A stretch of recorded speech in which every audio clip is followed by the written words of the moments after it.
नमस्कार, मी मुझम्मिल जैतापकर. आपण पाहतात कोकण लाईव्ह. कोकण लाईव्हच्या खास कार्यक्रम सैर दापोलीची यामध्ये मी आपल्या सर्वांचे स्वागत करीत आहे. आज आपण सैर दापोलीची ह्या कार्यक्रमाअंतर्गत दापोलीच्या टुरिझमवर लक्ष टाकणार आहोत. चला तर मग करूया सैर दापोलीची. सैर दापोलीची या कार्यक्रमाचे प्रायोजक आहेत MM fisheries, proprietor and owner Aslam अकबानी.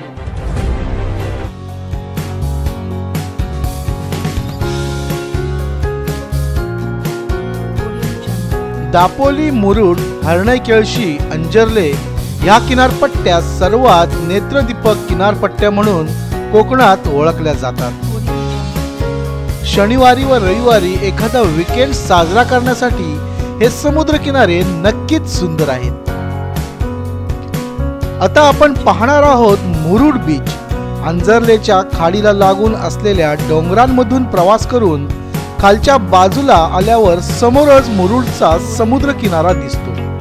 समुद्र शांत असला तरी या ठिकाणी लहान तराफ्यातून जाऊन डॉल्फिनची जलक्रीडा पाहता येते. सकाळच्या स्वच्छ सूर्यप्रकाशात समुद्राच्या फेसाळणाऱ्या लाटांच्या पार्श्वभूमीवर किनाऱ्यावरून उंच झेपावणाऱ्या पक्ष्यांचे मनोहारी दृश्य पाहायला मिळते. ये काफ़ी वेव्स वगैरह एंजॉय करने को मिलता है. मुंबई वगैरह में जो है सेफ्टी वो यहाँ पे भी सेफ है, उतना ही है. और फैमिली के साथ भी कोई भी यहाँ आके रह सकता है, रात में भी स्टे कर सकते, कोई दिक्कत नहीं लगी. I've been here for the first time ever after some years, and look at the weather here, look at the climate. It's awesome. Just sit here. It's serene actually. Murud I liked a lot, but especially Anjali. Like I think there I really want to go back. Like one time in my life, have to visit that place again. Murud मध्ये आपण गेलो की सुंदर असा Murud beach पाहिल्यावर तुम्हाला sand bike, parasailing, घोडागाडीची सैर, जेस्कीची ride आणि त्याचबरोबर ताजे मासे सुद्धा खायला मिळतात. परंतु आज आम्ही तुम्हाला सैर दापोलीच्या ह्या कार्यक्रमात दाखवणार आहोत अनोखा येथील एका लोटस हॉटेलचा नजारा, जो आजपर्यंत भरपूर कमी लोकांना माहिती आहे. मुरुड बीचवर गेल्यानंतर आम्ही लोटस हॉटेलला जाऊन राहिलो. लोटस हॉटेलला आम्हाला भरपूर काही वेगळं पाहायला मिळालं. या हॉटेलमध्ये जेवणाची चांगली सोय आहे. शाकाहारी, मांसाहारी, चायनीज, सँडविच असे अनेक प्रकार येथे चाखायला मिळतात. लोटस हॉटेलच्या बाहेरील बाजूस एन्जॉय करण्यासाठी खरी मजा असते ती बीचवर एन्जॉय करण्यापेक्षाही चांगली. ह्या हॉटेल परिसरात आल्यावर तुम्हाला कुठेतरी हिल स्टेशनला आल्यासारखे वाटेल, कारण या ठिकाणी ॲडव्हेंचर सेटअप बसवण्यात आलाय. Rope course, hanging ladder, climbing wall, zip line तसेच 110 मीटरची रायफल शूटिंगचाही अनुभव या ठिकाणी अनुभवता येतो. तसेच Segway ride, buggy rides, archery, Burma bridge, commando net, prowler rope असे अनेक थरारक ॲडव्हेंचर या ठिकाणी करता येतात. विशेषतः म्हणजे असे आहे की आपल्या इथं पूर्ण ॲडव्हेंचर सेटअप लावलेलं आहे आपण. तर इथं बऱ्याच वेगवेगळ्या टाईपचे ॲडव्हेंचर सेटअप आहे. आपल्या इथं रोप कोर्स आहे, हँगिंग लायडर आहे, क्लाइम्बिंग वॉल आहे आपल्याकडे, परत झिपलाईन आहे, जवळजवळ 110 मीटरची झिपलाईन आपल्याकडे. तसंच रायफल शूटिंग, आर्चरी, सॅगवे राईड, बग्गी राईड असे वेगवेगळे आपण ॲक्टिव्हिटीज इथं घेतो. आणि आपल्या जेवढ्या पण ॲक्टिव्हिटीज आहेत, रोप कोर्स आहेत, ते हाय वायर रोप कोर्स आहेत. म्हणजे जवळजवळ साधारण 25 ते 30 फूट वरतून सगळे रोप कोर्स होतात. आणि हे सगळे आपण जेवढा पण आपला स्टाफ आहे ॲडव्हेंचरचा, तो सगळा सर्टिफाईड स्टाफ आहे. म्हणजे आपण गेस्टची पूर्ण जबाबदारी आपण घेतो पूर्ण. पण लोक जे घाबरतात त्यांना पण आपण मॉरल सपोर्ट देतो पूर्ण. त्यांना आपण व्यवस्थित ट्रेनिंग देतो, ब्रीफिंग देतो. आणि आपले जेवढे पण गिअर्स आहेत ते सर्व इम्पोर्टेड गिअर्स आपण यूज करतो. तसंच ॲडव्हेंचरला पण बरेचसे गेस्ट असे आहेत की ते स्पेशली ॲडव्हेंचरसाठी इथे येतात, कारण आपल्या अख्ख्या जवळजवळ रत्नागिरी डिस्ट्रिक्टमध्ये ॲडव्हेंचर सेटअप आपल्याकडेच आहे फक्त. त्यामुळे बरेचसे गेस्ट असतात की त्यांना ॲडव्हेंचरमध्ये इंटरेस्ट असतो, मग ते खास ॲडव्हेंचरसाठी पण लोक येतात. त्यामुळे माझी अशी लोकांना विनंती आहे की एकदा तुम्ही इथं लोटस बीच रिसॉर्टला येऊन पहा. की जसे की पर्यटक इथे येऊन मासे खाणे, बीचवर फिरणे हे तर सर्वकडे करतातच, पण आपल्या इथं काहीतरी वेगळं आहे, ॲडव्हेंचर सेटअप आहे आपल्याकडे. एकदा येऊन तुम्ही पहा. जर तुम्हाला आवडलं तर तुम्ही नक्की पुढच्या वेळेस नक्की याल याची मला खात्री आहे. कारण आपण पूर्ण जबाबदारी आपल्या ॲडव्हेंचरची आमच्याकडे असते. त्यामुळे आम्ही व्यवस्थित काळजीपूर्वक आपल्या ॲक्टिव्हिटी सर्व करून घेतो. आणि हा जो साहसी खेळ म्हणू शकतो आपण याला, तो तुम्हाला इथं पूर्ण अनुभवता येईल. तर दापोलीत आल्यावर नक्कीच या लोटस हॉटेलला भेट द्यायला विसरू नका. सर दापोलीची या कार्यक्रमात आता आपण घेतोय एक छोटासा ब्रेक. मात्र तुम्ही कुठेही जाऊ नका, पाहत राहा फक्त कोकण लाईव्ह. दापोली हरणे येथील उद्योजक व सामाजिक कार्यकर्ते असलम अकबानी याचकडून सैर दापोलीची या कार्यक्रमाला मनपूर्वक शुभेच्छा.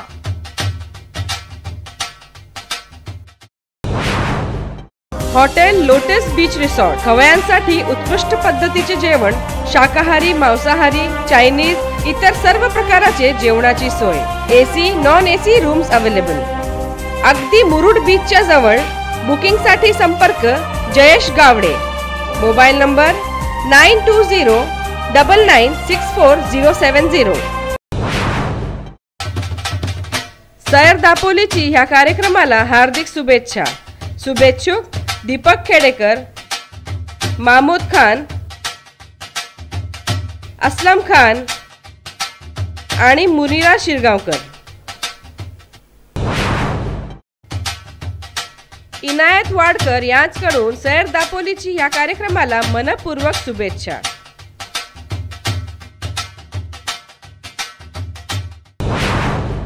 महाराष्ट्र पर्यटन विकास महामंडळाच्या अधिकृत मंजुरीने बागकर हाऊस घरगुती राहण्याची व जेवणाची उत्तम सोय, AC non AC rooms available. Saldure Harne Dapoli रोडवर. संपर्क धीरज बागकर. मोबाईल क्रमांक 9422 63 39 96 किंवा 89 83 58 36 82. मासूम आयनरकर याचकडून सैर दापोलीची या कार्यक्रमास हार्दिक शुभेच्छा.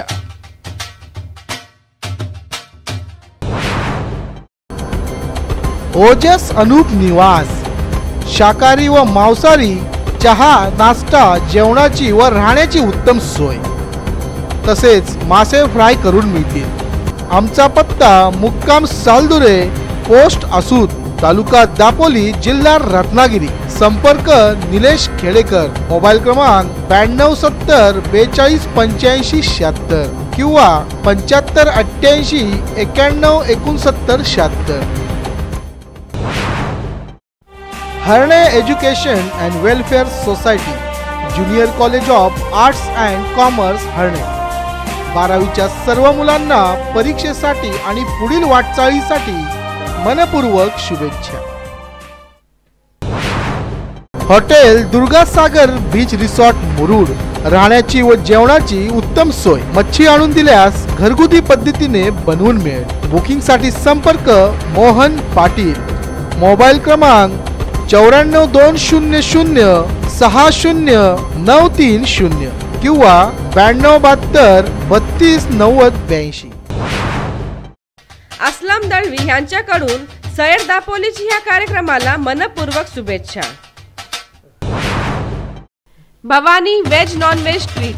वडापाव, मिसळपाव, उसळपाव, पुरी भाजी, शाकाहारी, मांसाहारी इत्यादी जेवणाची उत्तम सोय. आमचा पत्ता स्टेट बँक दापोली जवळ, Bhavani steel compound, Dabhol road. संपर्क 9011667950 किंवा 8888261083. ब्रेक नंतर पुन्हा एकदा आपले स्वागत. आता आपण जातोय हरणे बंदरात. हरणे बंदर हे मासेमारीसाठी प्रसिद्ध बंदर आहे. हरणे बंदरात दररोज सकाळी आणि संध्याकाळी मासलीचा मोठ्या प्रमाणावर लिलाव केला जातो. चला तर मग जाऊया हरणे बंदरात आणि तिथले किल्ले सुद्धा पाहूया. आता आपण जाणार आहोत हरणे बंदरकडे. मुरुड पासून हरणे बंदर 7 किलोमीटर अंतरावर आहे. गावात जाण्यासाठी दाट नारळाच्या झाडीतून गेलेला अरुंद रस्ता आहे. गाव ओलांडून गेल्यावर कोळ्यांची वस्ती आहे. या वस्तीला लागूनच हरणे बंदर आहे. मासेमारीसाठी या बंदराचा मोठ्या प्रमाणात उपयोग केला जातो. सुरमई, पापलेट, बागरा, हलवा, डालबी, गेदर, कोलंबी, सगळ्या प्रकारची मच्छी भेटते. हलवा बिलवा सगळा मच्छी. रेट माल जास्त असले रेट कमी असते, माल कमी असले रेट जास्त असते. बंदराला लागून असलेले दीपगृह कोकण किनारपट्टीतील सर्वात जुने दीपगृह म्हणून आहे. या ठिकाणी वरच्या बाजूस गेल्यावर दीपगृह दिसते. सकाळी लवकरच हर्णे बंदरावर गेल्यास इथला मच्छी बाजार पाहता येतो. सकाळी किनाऱ्याला लागलेल्या नौकांमधून ताजे मासे उतरविले जातात. विविध रंग आणि आकाराचे मासे पाहणे ही खास पर्वणी या ठिकाणी असते.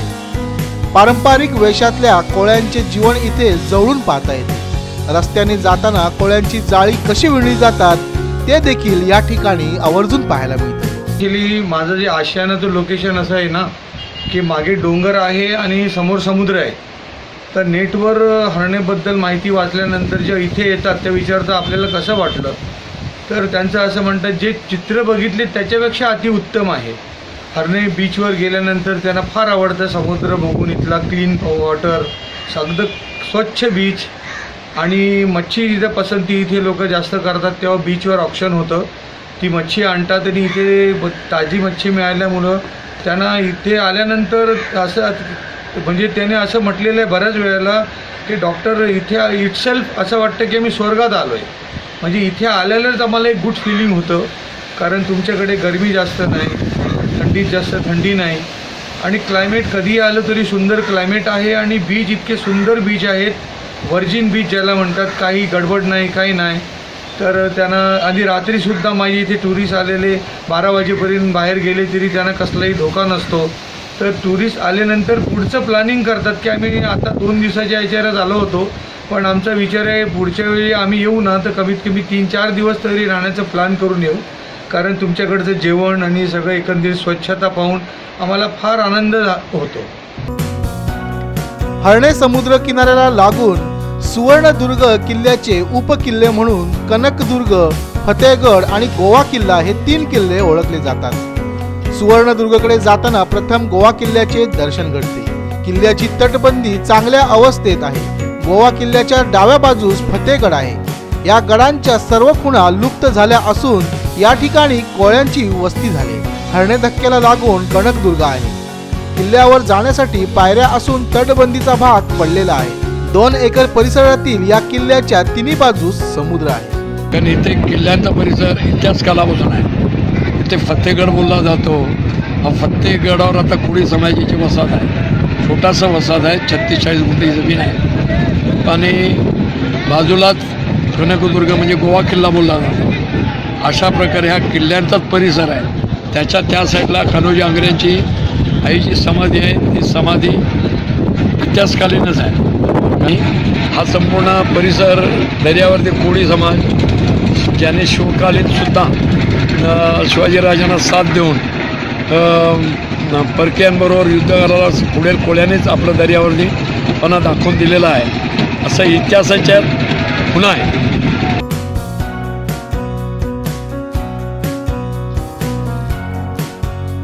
दापोली थंड हवेचे ठिकाण म्हणून प्रसिद्ध आहे.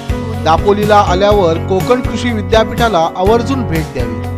1972 मध्ये स्थापन झालेल्या या विद्यापीठात कृषी क्षेत्राशी निगडीत अनेक नवे प्रयोग अचंबित करणारे तेवढेच शेतीत रुची असणाऱ्यांसाठी उपयुक्त आहेत. यामध्ये कोकणामध्ये पर्यटनाला अधिक चालना मिळण्यासाठी आणि जास्तीत जास्त चलन येण्यासाठी मध्ये जो प्रसार करायचा जी हे झाली कृषी पर्यटनातून समृद्धीकडे, यामध्ये आम्ही मोठ्या प्रमाणात काम केलं होतं आणि अनेक ठिकाणी कृषी पर्यटन केंद्रे विकसित करण्यात आली आहेत. कृषी पर्यटन केंद्रात दिवस घालविल्यास कोकणी स्टाईलची चांगलीच मजा या ठिकाणी लुटता येते. संपूर्ण कोकणात समुद्र किनाऱ्यांना जास्त पसंती मिळाली ती दापोलीमध्ये. निसर्गरम्य वातावरण आणि सर्व सुख सुविधांनी नटलेल्या या दापोलीला तुम्ही एकदा तरी नक्कीच भेट द्या. सैर दापोलीची आजच्या ह्या कार्यक्रमात आता आपण इथेच थांबतोय. नमस्कार.